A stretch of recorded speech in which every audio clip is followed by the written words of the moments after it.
Hello students, welcome and have a nice day. Today I am going to revise the cell organelles which are ribosomes, lysosomes and plastids, and let's see how are they and what kind of function they perform. Okay, the first cell organelle about which we will talk about is ribosome.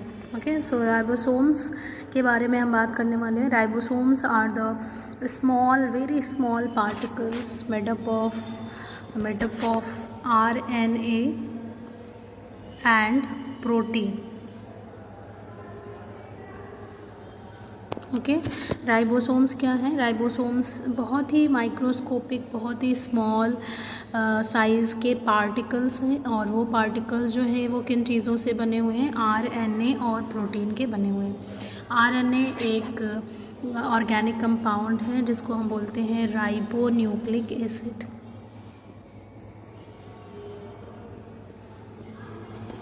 Okay, so you have to remember the full form of RNA is ribonucleic acid. So the ribosomes are the particles made up of ribonucleic acid and protein. Okay, and these particles are so many in numbers. Their number is so much in the cell, and if we talk about the presence and location of the ribosomes in the cell, then ribosomes, you can see the ribosomes freely in the cytoplasm, which will we say free ribosomes, which can be seen in the cytoplasm, anywhere in the cytoplasm in the cell. And secondly, the ribosomes which are found associated with the rough endoplasmic reticulum. तो काफ़ी सारे ribosomes आपको cytoplasm के अंदर free floating form में दिखेंगे, जिनको आप फ्री राइबोसोम्स बोलेंगे. एंड आप ये भी जानते हैं कि एक सेल ऑर्गेनेल होता है जिसको आप बोलते हो रफ एंडोप्लाज्मिक रेटिकुलम. तो ये रफ एंडोप्लाज्मिक रेटिकुलम की वॉल पर क्या होते हैं? अटैच्ड होते हैं, एसोसिएटेड होते हैं. तो उनको हम बाउंड राइबोसोम बोलते हैं, क्योंकि ये बधे हुए हैं, अटैच्ड हैं, तो इनको हम बाउंड राइबोसोम बोलते हैं. Okay, bound. सो दो तरीके के आपको राइबोसोम्स देखने को मिले, free ribosome and bound ribosome. Free ribosome वो हैं जो फ्रीली साइटोप्लाज्म में फ्लोट करते हैं. It can be found anywhere in the cytoplasm freely.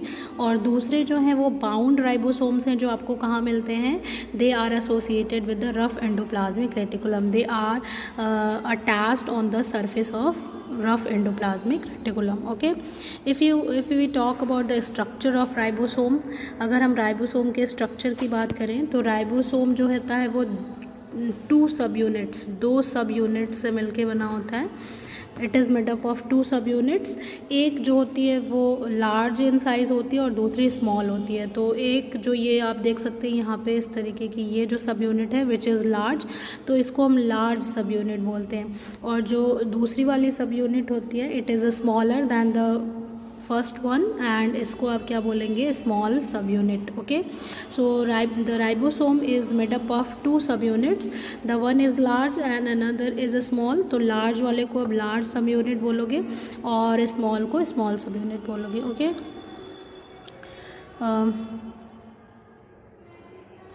now there are 2 kind of ribosomes found in the prokaryotic, found differentially in prokaryotic and eukaryotic ribosome. 2 तरीके के ribosomes होते हैं.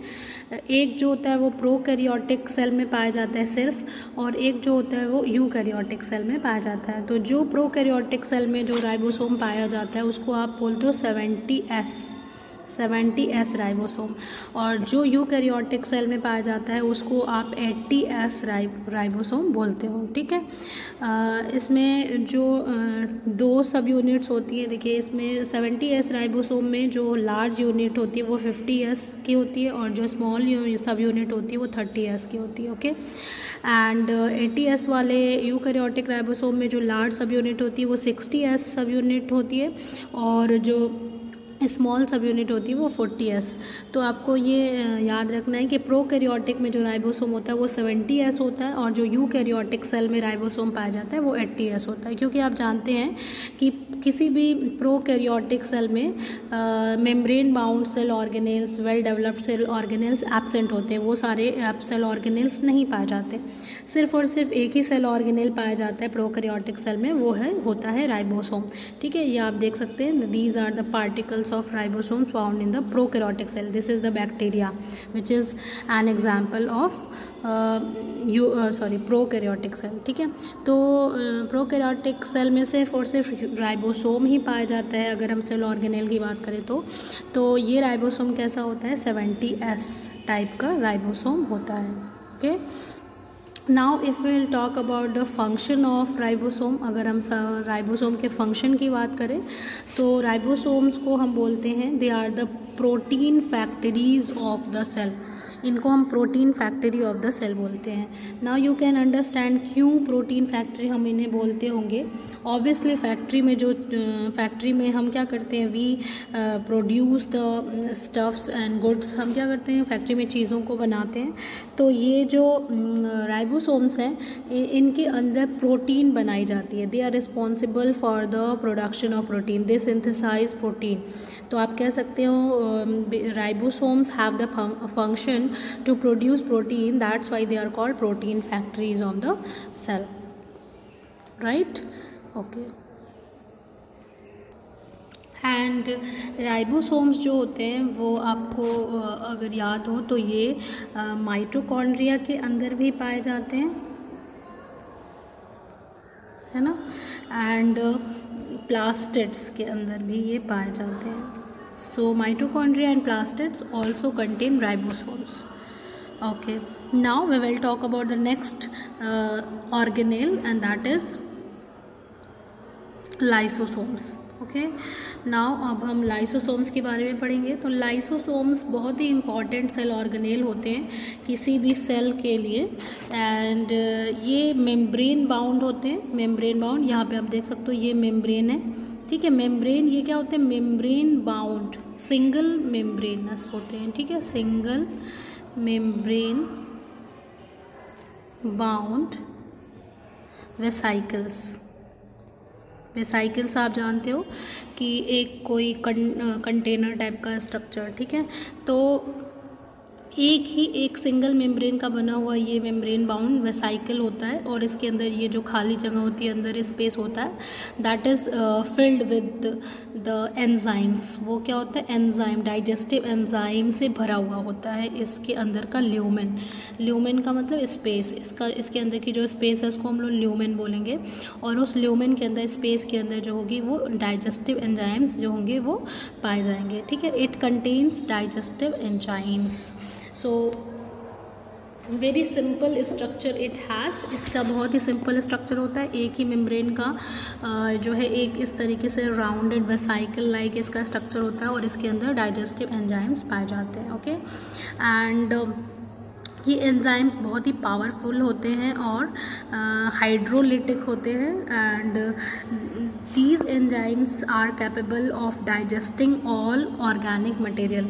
ये जो डाइजेस्टिव एंजाइम है वो क्या करते हैं, they can digest all organic molecule. जितने भी ऑर्गेनिक मटेरियल होते हैं, मॉलिक्यूल होता है, इनको ये डाइजेस्ट कर सकते हैं। ये एंजाइम्स, डाइजेस्ट का मतलब क्या होता है, टू ब्रेक। ठीक है, किसी भी ऑर्गेनिक मॉलिक्यूल को, ये जितने भी इसके अंदर एंजाइम्स होते हैं वो ऑर्गेनिक मॉलिक्यूल को, मैटर को ये क्या करते हैं, ब्रेक कर सकते हैं, उनको उनके सिंपलर फॉर्म में कन्वर्ट कर सकते हैं। सो ये जो एंजाइम्स इनके अंदर होते हैं वो रफ एंडोप्लाज्मिक रेटिकुलम RER में बनाए जाते हैं और गोल्गी कॉम्प्लेक्स के थ्रू इसके अंदर पहुंचाए जाते हैं। ठीक है, एंड और ये जो लाइसोसोम होता है ये गोल्गी कॉम्प्लेक्स के थ्रू बनाया जाता है। Okay, lysosomes are formed by the Golgi complex. Lysosome को कौन बनाता है, गोल्गी कॉम्प्लेक्स, और इसके अंदर जो एंजाइम्स होते हैं वो कौन प्रिपेयर करता है, वो करता है rough endoplasmic reticulum. Okay, now if we will talk about the function of lysosomes, तो क्योंकि इसके अंदर डाइजेस्टिव एंजाइम्स होते हैं तो ये डाइजेशन का काम करता है, ठीक है। It works digestion, it digest all the organic molecules which are to be digested by the cell के अंदर ये एक डाइजेस्टिव सिस्टम की तरह काम करता है। और and as well as the lysosomes digest the microorganisms like bacteria and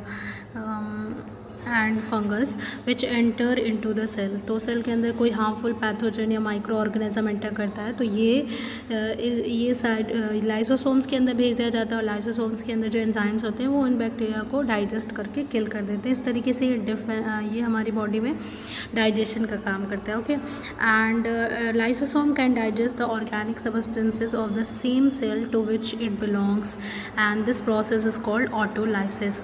एक आपको बहुत ही कैरेक्टरिस्टिक एंड इंटरेस्टिंग फिनोमिनन देखने को मिलता है कि लाइसोसोम जो होता है वो अपने ही सेल, जिस सेल के अंदर ये होता है, अपने ही सेल के ऑर्गेनिक सब्सटेंसेस को ये डाइजेस्ट कर देता है, और इस प्रोसेस को हम ऑटोलाइसिस बोलते हैं, ठीक है। ऑटो का मतलब खुद, सेल्फ, लाइसिस का मतलब टू ब्रेक, तो अपने ही ऑर्गेनिक सबस्टेंस को, अपने ही सेल के ऑर्गेनिक सबस्टेंसेस को ब्रेक करना।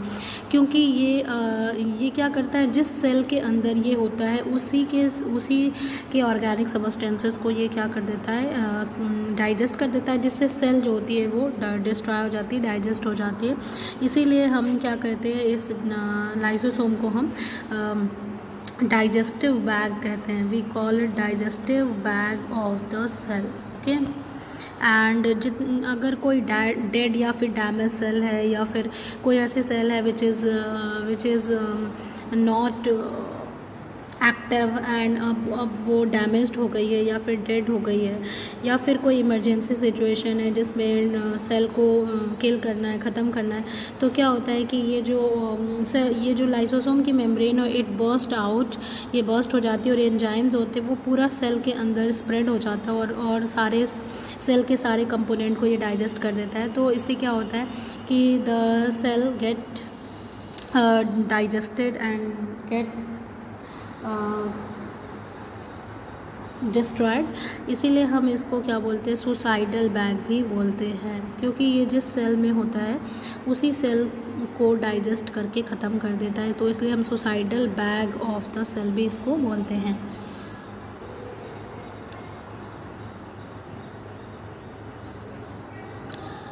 So lysosomes are called digestive system as well as the suicidal bag of the cell. The main function of lysosome is to break down unwanted macromolecules.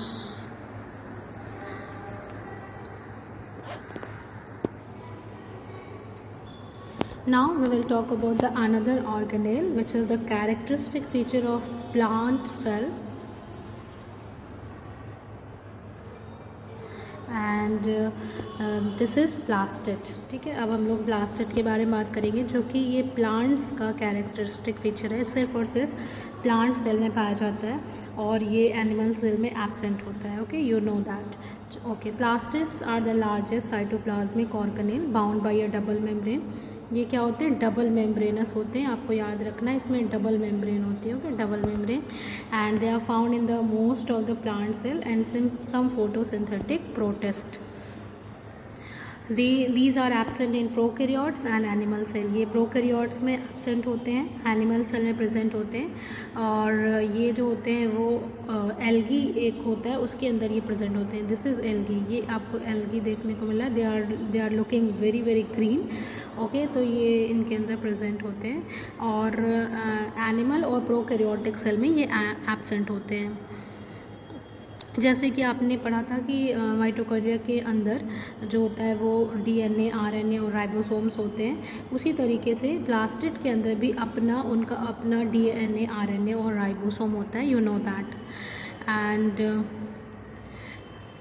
there are 3 types of plastids are there found in the plant cell। पहला होता है chromoplast, ठीक है। Plastids are of 3 types. पहला आपने क्या पढ़ा, chromoplast. इनको हम बोलते हैं कलर्ड प्लास्टिड्स। क्यों कलर्ड प्लास्टिड बोलते हैं? क्योंकि chromoplast give colour to the flowers and fruits which attract insects for pollination. क्योंकि कलर्ड प्लास्टिड यानी कि क्रोमोप्लास्ट के अंदर कलरफुल पिगमेंट्स होते हैं। जैसे आप जितने भी colourful part of the plant देखते हैं, जैसे फ्लावर्स देखते हैं, फ्रूट्स देखते हैं, या कोई भी लीव्स, कलरफुल लीव देखते हैं, तो which is they are coloured due to the presence of chromoplast. Okay, now leucoplast is the another kind of plastid. Leucoplast जो है वो कलरलेस प्लास्टिड होता है, इसमें कोई कलरफुल पिगमेंट नहीं होता है। इनका काम होता है synthesis and storage of various kind of food in the form of starch, oil and protein. ये क्या करते हैं, जो एक्सेस अमाउंट ऑफ फूड होता है लाइक स्टार्च, ऑयल और प्रोटीन, इनको ये स्टोर करने का काम करते हैं। क्लोरोप्लास्ट, तीसरे टाइप का प्लास्टिड जो है वो है क्लोरोप्लास्ट। इसको हम ग्रीन कलर प्लास्टिड बोलते हैं। क्यों बोलते हैं? क्योंकि इनके पास एक ग्रीन पिगमेंट होता है जिसको हम बोलते हैं chlorophyll. You know that because of the presence of chlorophyll the plants look greenish in colour. Chloroplast are called the kitchen of the cell. Chloroplast को हम किचन ऑफ द सेल बोलते हैं। और ईच क्लोरोप्लास्ट जो होता है वो bounded by 2 membrane. It shows 2 distinct region. इसमें 2 डिस्टिंक्ट रीजन। अगर हम इसके स्ट्रक्चर की बात करें तो let's talk about the structure of chloroplast. तो इसमें देखिए डबल मेम्ब्रेन होती है, एक आउटर मेम्ब्रेन होती है, यहाँ पे इनर मेम्ब्रेन होगा, सॉरी, ठीक है। एक आउटर मेम्ब्रेन होती है और एक इनर मेम्ब्रेन होती है। इसके अंदर का जो स्पेस होता है that space is called stroma. इस स्पेस को स्ट्रोमा बोलते हैं। एंड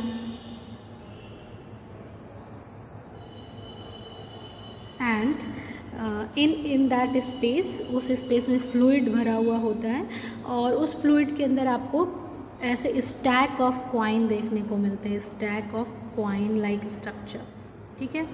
जैसे कॉइन्स होते हैं और कॉइन्स की आप स्टैक बना देते हैं एक के ऊपर एक रखकर, इस तरीके का आपको स्ट्रक्चर देखने को मिलता है। Like you can see here in stack of coin like structure को आप बोलते हो ग्रेनम। क्या बोलते हो? ग्रेनम। देखिए ये ग्रेनम है और ग्रेनम में आपको बहुत सारे जो कॉइन लाइक स्ट्रक्चर में दिख रहे हैं दे आर कॉल्ड थाइलेकॉइड। एक अगर इसमें से एक आप ये इस तरीके से, ये जो कॉइन लाइक स्ट्रक्चर है, मेम्ब्रेनस कॉइन लाइक स्ट्रक्चर होता है, अगर आप वो निकालेंगे तो इसको हम थाइलेकॉइड बोलते हैं। और बहुत सारे थाइलेकॉइड जो होते हैं वो मिलकर क्या बनाते हैं? ग्रेनम बनाते हैं। और आप देख सकते हैं ये जो ग्रेनम है आपस में जुड़े हुए होते हैं, उस स्ट्रक्चर को हम बोलते हैं लैमेला, ठीक है। और क्लोरोप्लास्ट के अंदर डीएनए, उनके पास डीएनए होता है as well as they have ribosomes, ठीक है। इनके पास राइबोसोम्स भी होते हैं। तो दिस इज़ द स्ट्रक्चर। और ख़ास बात यह है कि इस थाइलेकॉइड के अंदर ही जो होता है वो क्लोरोफिल पिगमेंट भरा हुआ होता है, पाया जाता है। Okay, if we talk about the functions of chloroplast, अगर हम क्लोरोप्लास्ट के फंक्शन की बात करें तो क्लोरोप्लास्ट के अंदर क्या होता है? क्लोरोफिल। क्लोरोफिल क्या करती है? This pigment is responsible to trap the energy of sunlight, ठीक है। ये क्लोरोफिल क्या करती है? सनलाइट की एनर्जी को एब्जॉर्ब करती है and that energy is transform into chemical energy in the food, ठीक है। वो एनर्जी फिर यूटिलाइज करते हैं प्लांट्स टू मेक फूड। और आप जानते हैं कि ये जो प्रोसेस होता है production of food by using sunlight, chlorophyll and by the involvement of raw material carbon dioxide और वाटर। आप जानते हैं कार्बन डाइऑक्साइड और वाटर जो होता है वो ग्लूकोज में कन्वर्ट किया जाता है ना। सनलाइट और क्लोरोफिल के हेल्प से, है ना। तो क्लोरोफिल ये क्या करता है? सनलाइट को एब्जॉर्ब करता है और उसी एनर्जी की हेल्प से इन CO2 और H2O को कन्वर्ट किया जाता है ग्लूकोज में, ठीक है, फूड में। तो ये जो प्रोसेस है इसको हम क्या बोलते हैं? Photosynthesis. It is called photosynthesis. ये जो फोटोसिंथेसिस है वो कहाँ पर होगी? जहाँ पर सोलर एनर्जी को, सनलाइट को ट्रैप किया जाएगा ऑब्वियसली। और ये सोलर एनर्जी या सनलाइट को कौन ट्रैप कर रहा है? क्लोरोफिल। और क्लोरोफिल कहाँ पे प्रेजेंट है? क्लोरोप्लास्ट के अंदर। तो you can say that the chloroplast is the place where photosynthesis takes place, ठीक है। क्लोरोप्लास्ट वो एरिया है सेल के अंदर का, वो लोकेशन है, वो पॉइंट है जहाँ पे फोटोसिंथेसिस परफॉर्म किया जाता है। इसीलिए हम क्लोरोप्लास्ट को जो है वो किचन ऑफ द सेल बोलते हैं, क्योंकि क्लोरोप्लास्ट के अंदर ग्लूकोज यानी कि फूड बनाया जाता है। ओके, फूड इसके अंदर बनाया जाता है, क्योंकि यहाँ पर इसके अंदर क्लोरोफिल भरा हुआ था। इट ट्रैप द सनलाइट, ये सन की लाइट को ट्रैप करता है। फिर उस लाइट एनर्जी की हेल्प से कार्बन डाइऑक्साइड एंड वाटर को ग्लूकोज में कन्वर्ट किया जाता है। So basically the function of chloroplast is to perform photosynthesis with the help of chlorophyll.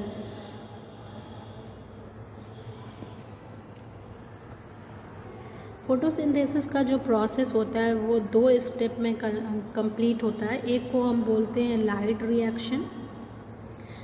Reaction, और दूसरे स्टेप को हम बोलते हैं डार्क रिएक्शन। ठीक है, तो ये जो क्लोरोप्लास्ट के अंदर जो लाइट रिएक्शन होता है वो ग्रेना के अंदर होता है। ठीक है, लाइट रिएक्शन मतलब लाइट एब्जॉर्ब की जाती है, तो क्लोरोफिल जहाँ पे होगा वहीं पे लाइट एब्जॉर्ब की जाएगी। तो लाइट रिएक्शन जो होता है वो ग्रेना के अंदर कंप्लीट होता है, और जो डार्क रिएक्शन होता है वो स्ट्रोमा के अंदर, यहाँ पर ग्रेना के बाहर ये जो स्पेस होती है वहाँ पर कंप्लीट होता है। So basically the chloroplast is responsible for the photosynthesis. So that's all for this video. Have a nice day. Thank you everyone.